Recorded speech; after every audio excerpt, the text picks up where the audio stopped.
So I wanted to discuss some new insights I have into my unique situation with gang stalking. Now what's funny is the gang stalker, the prime one who calls himself ChiefHandler or herself ChiefHandler, I'm dead serious, I know who this person is. Now what's funny is, about a week ago, somebody commented on one of their comments and stated that ChiefHandler is the name of a group account used by gang stalkers. I like to use the term organized harassment because that's more so what it is, and I think it sounds less crazy because gang stalking has been made to look insane, but it's really not, as you'll see, because there's a lot of news stories where people have been gang stalked. Now this person, this ChiefHandler, stated to me, Google my name and you'll see I harass all you people, all you morons, yeah, I harass all of you. Now the thing is, because I've blocked this idiot because he harassed subscribers of mine, you don't harass my subscribers. Don't think about it, okay? Don't. And that's exactly what Ice Queen Your Worst Nightmare did years ago. She harassed my friend from Argentina, went on her channel and started harassing her. Okay? Now, the thing is, these people, the reason I know it's my former employer is because they release information. It's not just ChiefHandler. I've gone through Tig Manson, who was one of the first ones after Ice Queen Your Worst Nightmare. Tig Manson was the moniker used by the one that wanted to tell my little friend from Argentina that I'm a dangerous racist.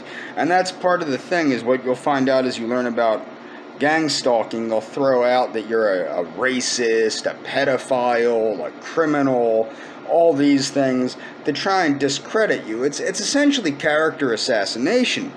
But also, as this person is now trying to make it appear as though this is a delusion. Well, I have evidence, physical evidence, eyewitness evidence, I should say, of being harassed by people that worked for my former employer. I also know that the harassment on social media, especially on YouTube, coincides directly with my amount of whistleblowing on my former employer. When I was on Facebook, the more I blew the whistle, the more they'd turn up the heat on social media. Okay, especially on, I just had hot cocoa, damn, got it all over my face. But the more they'd turn up the heat on YouTube, the more they'd attack me and try and suck my friend from Argentina in. I also know that there was a person that went by the name of Ronaldo Mexico that was one of the fake people that would give positive reviews to my former employer. And I also found out that there is a woman who's a supports coordinator for Pendel Mental Health with the last name Ronaldo. And the career of a supports coordinator explains why there's so much pro-retard and pro-autism crap on her profile on Facebook. And that person attacked me personally because I pointed out that they gave a positive review to Pendel Mental Health, and I go, well, who do you know that's a member of the executive staff there? Because I know damn well you did not have a positive experience there, because nobody does, as you can tell by their Google reviews, or their Facebook reviews, or their Yelp reviews, or any reviews of this place. You can tell, unless it comes from an employee or somebody that's related to an employee, they do not get a positive review. So my view on gang stalking, I do think that some of it is just, trolling, everyday trolling and people harassing people. However, when it coincides with real life harassment, like when I was being, people were keeping tabs on me very obviously, and that's the thing that you have to take note of. I went to school for criminal justice. I've studied private investigation, things like that. When you're investigating somebody, you're very careful not to be seen. When you're following somebody, you're very careful not to be seen. With these people, they want to be seen. They want you to see them taking pictures of you. They want you to see them writing things down. Because the fact of the matter is, who the hell literally takes a pen and paper and writes anything down? Who literally takes a camera anymore and takes pictures of somebody with a super high focus lens, okay? That's not really going to be happening unless the person wants to be seen. They're going to use a cell phone, they're going to be nonchalant, they're going to be careful not to be seen. And the fact that that coincided with harassment by a former coworker of mine from this organization, and that this former coworker of mine seems to pop up in places that I'm at more than about 5 times, which has been witnessed by my ex-girlfriend. So you're talking about maybe 9 or 10 times this person conveniently pops up at places where I'm at. One time tried to physically intimidate me by encroaching on my personal space in a food bank of all places. Okay? So the fact of the matter, and that was witnessed by my ex-girlfriend. So that's really happening. Then you have the phone conversations with former co-workers of mine from that place gaslighting me that my ex-girlfriend was a witness to. So when you tie it all together, it does seem to be organized harassment. The fact that they had no problem trying to mislead me into thinking that they were a number of Argentinians from Argentina. They were personal friends of my little friend from Argentina, and that they did not want her around me because I was a dangerous racist. Okay? The fact that they went out of their way to do that, but yet, they refuse to accept any connection to my former employer and want to mislead me as much as they can and throw me off the trail of the one group of people I have evidence from. Now, the physical nature of the harassment, as I said, when I first moved into my apartment, my DVD player and pornographic movies were taken and moved. Actually, they were removed from my apartment and then hidden under my kitchen sink, and then I found them weeks later. Okay? And popcorn was stolen from on top of my microwave, like regular popping popcorn. Okay? That disappeared. That's never come back. I guess they ate it. Now, of other things, now I didn't mention this in videos because I didn't feel like it. But the thing is, they want you to know that they have access to your apartment, to where you live, and to you if they want to. Now, other things that have been taken from me. I put my keys in the other room. I was asleep in my apartment. This is why I had to invest in a security system. A key was taken off of my key ring, the key to my apartment, not the building. There's 2 keys where I live, one for the outside door, one for the inside door. The key to my apartment was physically removed from my keychain. Now, I don't know if anybody's familiar with key rings, but it's very hard for a key to fall off of one of them. You have to physically take it off. You have to put it through the thing. So while I was asleep, this is the riskiness these people will take to let you know that they have access to you and to your things. Okay?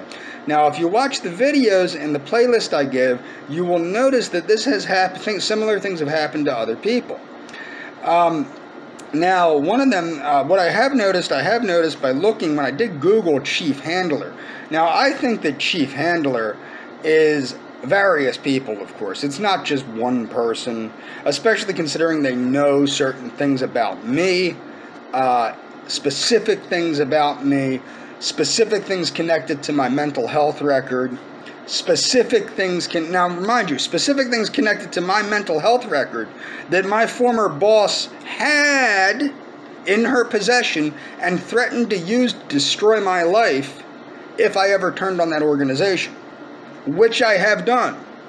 Okay? Check that out. Well, that's just coincidental, right?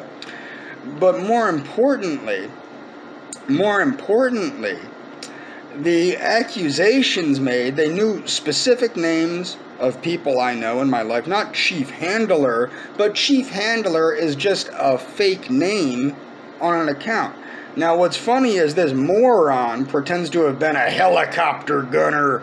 Okay, now what's funny is, what a cowardly bitch if that was his job in the military. Now what's funny is they expect you to be afraid of him. I'm not afraid of no veteran. My training in hand-to-hand combat, and I know this because I've worked with many veterans. I've taken martial arts with many veterans. Many veterans came to the karate school I went to because the martial arts that they learned in the Army was shit compared to the shit we teach. Okay? And why is that? Because you get 1 or 2 classes, even the Marine Corps, you get 1 or 2 classes in hand-to-hand combat, that's it. Where I went, I was trained for what, 20 years in hand-to-hand combat? I was trained how to kill people for 20 years? You think I'm afraid of some little bitch that murdered babies in Afghanistan? That's his claim to fame? Oh, I'm a helicopter gunner. I gunned down innocent people because they were enemies of the Israeli state. Okay, so he's an ally of the people that attacked the USS Liberty, spied on the United States, and killed U.S. civilians during the Lavon affair. He's an anti-American scumbag, which is why I have no sympathy. This is what cracks me up. All these veterans feel bad for me. I'm a veteran. Screw you. I don't give a damn. If you weren't a veteran of the Revolutionary War, I don't give a damn who you were, because every single frickin' war besides the Revolutionary War and the War of 1812 has been a war against my people, white Americans. If you're a veteran, you're an anti-American piece of trash. If you don't recognize that, and people go, well, you support Tulsi Gabbard. Tulsi Gabbard recognizes the wrongness of what our military does around the world and domestically. That's what Tulsi Gabbard recognizes. That's why she's anti-war. So if you're a veteran and you're pro-war, you're a piece of shit. Okay? You're an anti-American piece of shit agent of the Zionist enemies of the white American people. Period. That's what you are. But that's not who ChiefHandler is. No, no, no. ChiefHandler is a group of scumbags that I'm assuming are paid character assassins. What do I mean by that? What's a paid assassin? If somebody has access to my apartment like these people do, they could put me out. They could blow my brains out, okay? You know what I'm saying? They obviously have access to my apartment because they've had access to my apartment. One of the craziest things was I had bought a number of gifts before I was headed to go down to Argentina. Before my ex-girlfriend had the pulmonary embolism. It's really wacky. Like, my friend from Argentina decided to stop talking to me permanently for undisclosed reasons. I still don't know why. I think that her autism kicked in and she didn't want to see me. I think she came to terms with the fact that if I go down there, she actually has to see me in person, and I don't think she could handle that. But I had bought a number of gifts for her.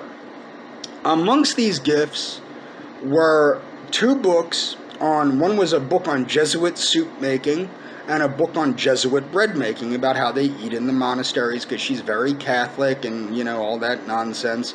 So I got a book on Jesuit soup making and Jesuit bread making, and I got a book on Aesop's fables, and I got a makeup bag, because Chicky Poo down in Argentina is very into makeup. Okay? So I got a makeup bag for her that was nice and stocked, full of various makeups for her, as she would put to play makeup. And I didn't put that together. So that's missing. For over a year now, that's missing. So what it is, and everything's together, so I know where everything is, that's gone. Okay? So that just shows they have access to my apartment, they have access to my things, they have access to me. But you notice they don't confront me. Why? Because they don't want to get knocked on their ass. That's the whole thing. The point of the matter is, they want to pretend to be combat veterans and ninjas and all this other crap. Why don't they confront me? Why don't they confront me face to face? Because they're bitches. Because they're bitches. Even the punk-ass bitch from my former employer that confronted me and tried to intimidate me by encroaching on my personal space did so from behind. Because he knows that I can't physically do anything about it in a public setting. Do that in my apartment and different things will happen. You put me in a self-defense situation and you will find out that you have made a very, very, very big mistake. And that's the bottom line with that. But this has been ongoing harassment for over 5 years from this group. And it hasn't, only ChiefHandler only came up when I got it down to the fact who it was at my employer. When I start naming their names, then all of a sudden it's ChiefHandler. Okay? I know who you are, and if it's not you, it's somebody that was hired by you to harass me. So, keep up the crap. Okay, I got witnesses, I got evidence, I've invested in a security system. Keep up the crap, and you'll see what happens. Put me in a self-defense situation, put me in a justifiable self-defense situation, and you'll find out real quick the mistake you made. Check the links in the description about the gang stalking. This is real crap. This really is happening to real people. It's on the news. One woman actually has audio recordings of them coming into her home. I believe it was in Arizona, installing recording devices in her home. She recorded them doing it. And that's all for this video.